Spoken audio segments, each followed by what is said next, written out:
Mokambi ya Fonds mondial international azali na Kinshasa na mobembo moye ya yambo na Afrika. Kristalina Georgieva alobi akanisi ete bokutani na président Félix Tshisekedi lobi lokoya bokobongola na bolamu lolenge ya boyokani kati na FMI na RDC.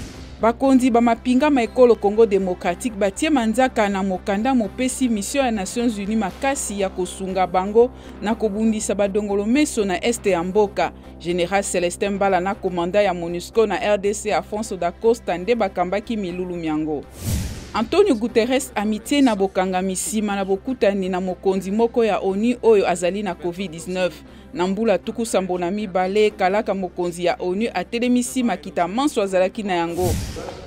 Na Allemagne, chancelier ya sika Olaf Scholz akatisele pe azwi ebonga ya bokambi sima ya maponami masalema kisanza mibale eleki. Mobembo moye ya yambo mokozala na Paris vendredi mokoya.